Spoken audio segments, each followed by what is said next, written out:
अध्यक्ष जी,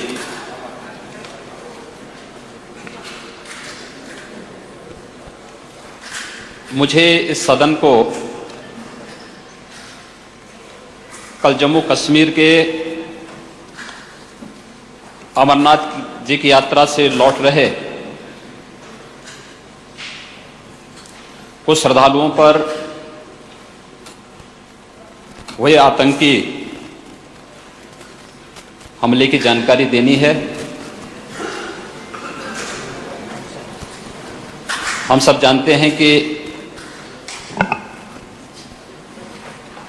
जम्मू कश्मीर में स्थित अमरनाथ जी की पवित्र यात्रा के लिए पूरे देश के श्रद्धालुजन बड़ी संख्या में जाते हैं।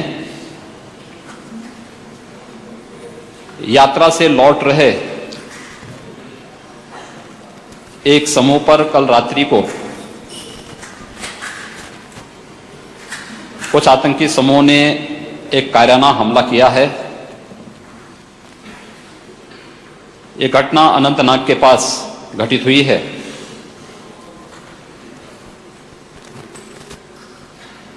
हम सब इस आतंकी घटना की पुरजोर निंदा करते हैं और आतंकवाद के खिलाफ देश की लड़ाई में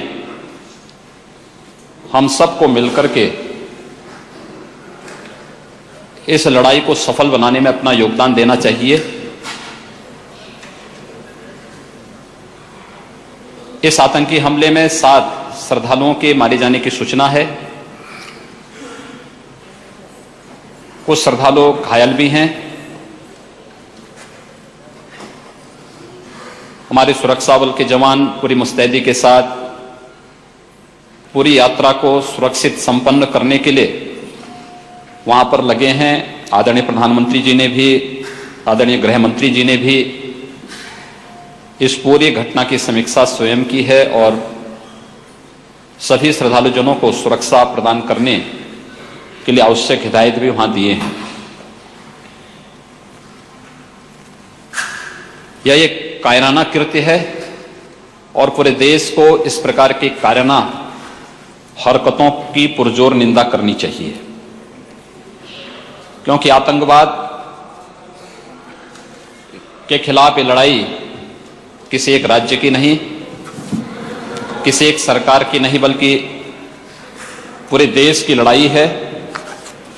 और पूरे देश की इस लड़ाई में हम सबको इस राष्ट्र के एक नागरिक के रूप में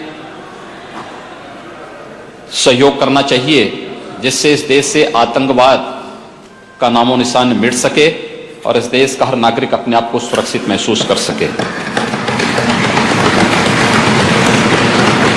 महोदय, इस घटना के तत्काल बाद हम लोगों ने उत्तर प्रदेश के गृह मंत्रालय की एक आवश्यक बैठक रात्रि में ही की है। सावन का महीना वैसे भी काफी महत्वपूर्ण महीना है, एक पवित्र मास है। बड़ी मात्रा में श्रद्धालुजन इस अवसर पर शिवालयों में, पवित्र ज्योतिर्लिंगों में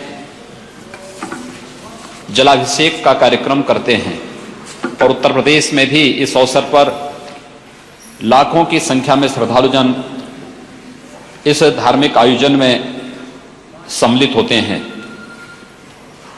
उत्तर प्रदेश सरकार ने इस संबंध में पूरी व्यवस्था तय की है और रात्रि में ही पूरे प्रदेश में अलर्ट जारी करते हुए श्रद्धालुजनों की सुरक्षा के साथ साथ हर संभव मदद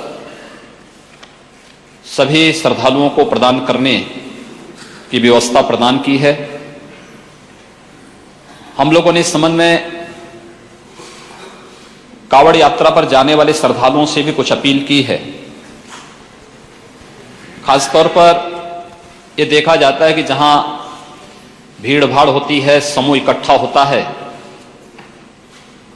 तो वहां पर कुछ शरारती तत्व उसका लाभ उठा करके कोई भी ऐसी घटना घटित कर सकते हैं जिससे जो न केवल सुरक्षा के लिए अपितु कानून व्यवस्था के लिए भी गंभीर संकट पैदा कर सकता हो। इसके बारे में अलर्ट जारी किया गया है और सावधानी बरतने के लिए भी कहा गया है।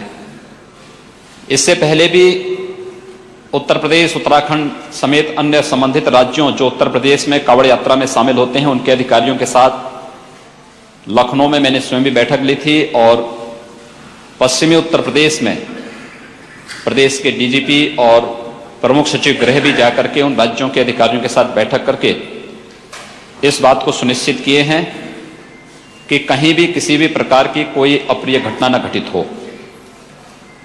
हम लोगों ने दोनों प्रकार की व्यवस्था की है। एक तरफ कांवड़ यात्रा में जाने वाले श्रद्धालुओं से इस संपूर्ण व्यवस्था में सहयोग की अपील की है।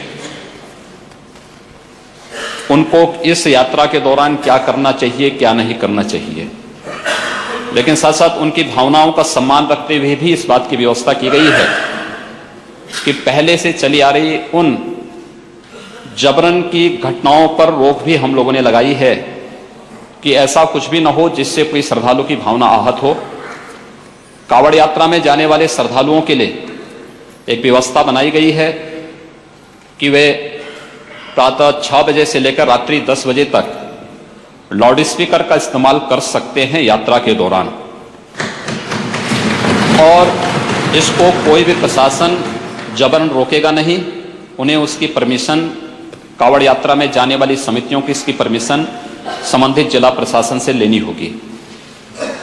साथ साथ उनसे यह भी आग्रह किया गया, अपील की गई है कि सभी कांवड़ यात्रा में जाने वाले श्रद्धालु अपना आईडी प्रूफ अपने साथ रखें, जिससे किसी भी प्रकार की उसमें अगर पहचान का कोई संकट न हो, क्योंकि अगर कहीं पर कोई त्वरित कार्रवाई करनी हो सुरक्षा बलों को, तो उस समय पहचान का कोई संकट किसी के सामने न आने पाए। इस दृष्टि से इस प्रकार की भी अपील उनसे की गई है। खासतौर पर ये यात्रा पूरे प्रदेश के अंदर, पश्चिमी उत्तर प्रदेश में भी, पूर्वी उत्तर प्रदेश में भी और प्रदेश के अन्य भागों में भी हर जगह लाखों की संख्या में श्रद्धालुजन शिवालयों में जलाभिषेक करने के लिए जा रहे हैं। पवित्र जो ज्योतिर्लिंग हैं उनमें जलाभिषेक करने के लिए जा रहे हैं। उनकी सुरक्षा और पूरी सतर्कता प्रदेश सरकार के द्वारा इस संबंध में बरती गई है। मैं आज के इस अवसर पर एक बार अमरनाथ जी की यात्रा में पवित्र यात्रा करके लौट रहे श्रद्धालु जनों पर जो एक कायराना हमला कल रात्रि को एक आतंकी समूह के द्वारा किया गया है, इस घटना की भर्त्सना करता हूं, इसकी निंदा करता हूं और पूरे सदन से इस बात की अपील करता हूं कि वह